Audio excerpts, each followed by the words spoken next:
વલસાડ જિલ્લાના ગૌરવ સમાન under 19 cricket world cup વિજેતા ખેલાડી હેનિલ પટેલના સન્માન અર્થે વલસાડ ડિસ્ટ્રિક્ટ ક્રિકેટ એસોસિએશન દ્વારા એક ભવ્ય અને પ્રેરણાદાયી કાર્યક્રમનું આયોજન કરાયું હતું। કાર્યક્રમમાં વલસાડની રમતપ્રેમી જનતા, યુવા ખેલાડીઓ તથા વડીલો મોટી સંખ્યામાં ઉપસ્થિત રહ્યા હતા। કાર્યક્રમની શરૂઆત સ્વાગત પ્રવચનથી કરવામાં આવી હતી। ત્યારબાદ હેનિલ પટેલનું પુષ્પગુચ્છ તથા સ્મૃતિચિહ્ન અર્પણ કરીને વિશિષ્ટ સન્માન કરવામાં આવ્યું હતું। આ પ્રસંગે તેમના માતા પિતાનું પણ સન્માન કરવામાં આવ્યું હતું, જેમણે પુત્રને સંસ્કાર, શિસ્ત અને પરિશ્રમનો માર્ગ દર્શાવ્યો છે। કાર્યક્રમમાં સંસ્થાના પ્રમુખ નવીનચંદ્ર પટેલે પોતાના ઉદ્બોધનમાં જણાવ્યું હતું કે હેનિલ પટેલ જેવી સિદ્ધિઓ વલસાડના યુવાનો માટે પ્રેરણા સ્ત્રોત છે અને રમતગમત ક્ષેત્રે આગળ વધવા માટે માર્ગદર્શક સાબિત થશે। ઉપપ્રમુખ ધર્મીન દેસાઈએ પ્રાસંગિક ઉદ્બોધનમાં યુવાનોને નિષ્ઠા, અનુશાસન અને સતત મહેનતનો સંદેશો આપ્યો હતો। આ પ્રસંગે હેનિલ પટેલે પોતાના ઉદ્બોધનમાં તેમનો પરિવાર, કોચ, શિક્ષકો અને વલસાડના લોકોનો સહયોગ બદલ આભાર વ્યક્ત કર્યો હતો। તેમજ યુવા ખેલાડીઓને મોટા સપના જોવા અને એ સ્વપ્નાઓને સાકાર કરવા માટે સતત મહેનત કરવાની અપીલ કરી હતી।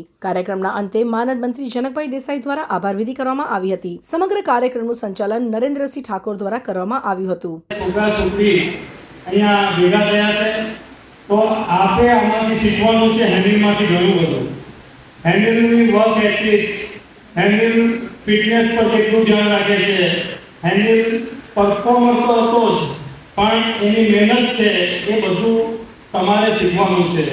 અને પેરેન્ટ્સ આજે ઘણા દેખાય છે, એને હું આજે આ મંચ પરથી ખાસ કહીશ કે બને તેટલું છોકરાઓને એમના કોચ પાસે શીખવા દેવો।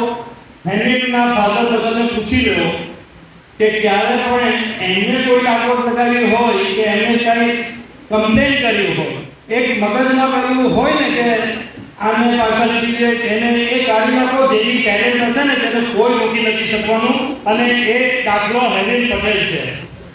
એક સામાન્ય કુટુંબમાંથી આવીને આ સ્ટેજ પર પહોંચવું એ બહુ મોટી વાત છે। એની હું આપને જર્ની કહીશ તો એમના કાકા ઘરમાં પૂછવા મૂકવા વગર એને બીડીસીએના ગ્રાઉન્ડ પર મૂકી ગયેલા અને ત્યારથી એની સફળ શરૂ થઈ છે।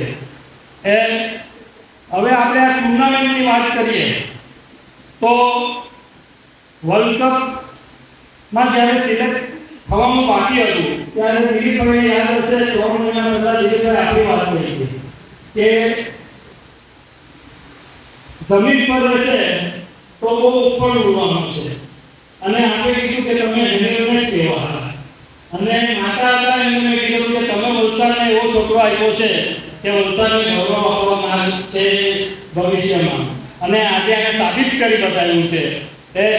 એટલે ઘણી વખત છે ને કે અમારા જેવાને આદત હોય કે વગર માંગી સલાહ આપવી। અમે ક્વોલિફાઈડ બી નથી કે હેન્ડલને કોઈ ક્રિકેટિંગ સલાહ આપીએ, તેમ છતાં હેન્ડલના મેં એક જ વાત કરેલી કે એક ક્રિકેટરનું અત્યારે નામ બોલીશ ને એટલું નામ બોલવા વગર તમે સમજી જશો કે બેને ખાસ જોયા કરજે, સચિન તેંડુલકર અને XYZ બેવની ટેલેન્ટ સચ્ચી હતી। સચિનનું વર્ક એથિક્સ અને જે એ જમીન પર રહ્યો એ ક્યાં પહોંચ્યો એ જ એક ધ્યાનમાં રાખજે। અને હેન્ડલ કદાચ મારી સાથે એગ્રી કરશે કે